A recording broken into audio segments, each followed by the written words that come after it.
just get into that video. This is about somebody who documented on the child killer's life. So in my next video, I'm going to be doing about the crime, but this is the reasoning of why she may have committed a murder at a young age, only a child herself. So this is titled The Cries Unheard While Why Children Kill. The story of Mary Bell. So you'll see us looking down because I've got notes. In 1968, 11-year-old Mary Bell was tried and convicted of murdering two small boys in Newcastle upon Tyne, England. 27 years after Mary's conviction, she agreed to talk to an author about her childhood and the murders she committed. 9 weeks apart, her public trial and 12 years in jail had no psychotic covering during her time in jail. Maybe she did need that help. She was later transferred from her first setting, which was a child setting, to a maximum security.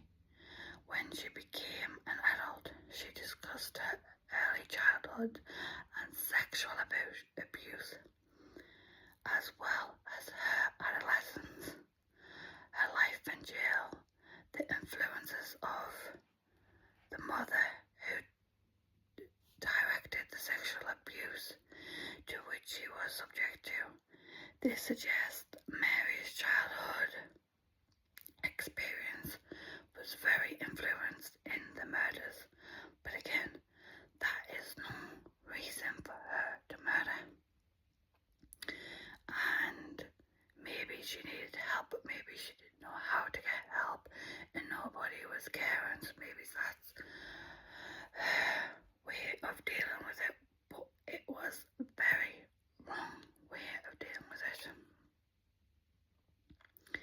Mary's childhood experience were, as we said, really, really bad. She committed her first strangulation on her first victim a few years of her being alive.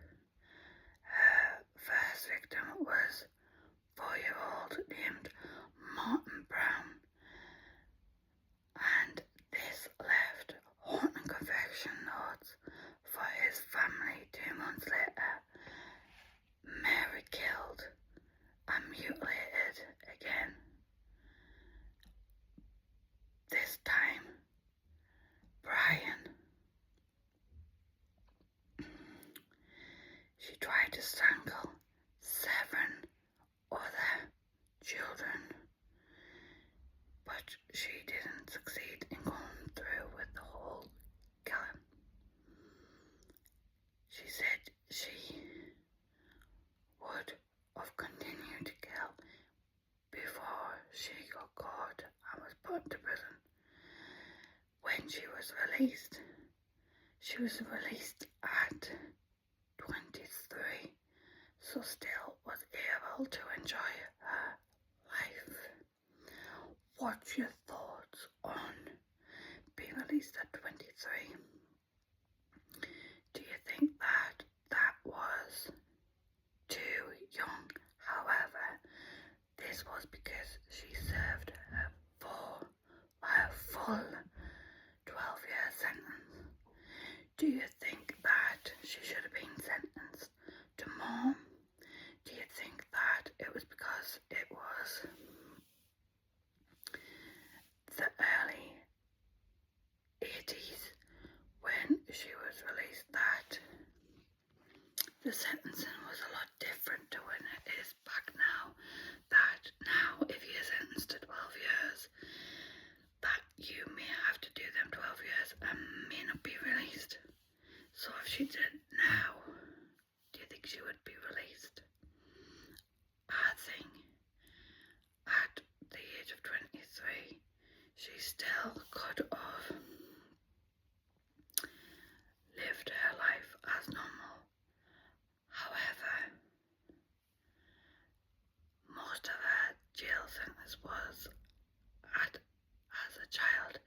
so probably wasn't as harsh as being in a secured women's prison.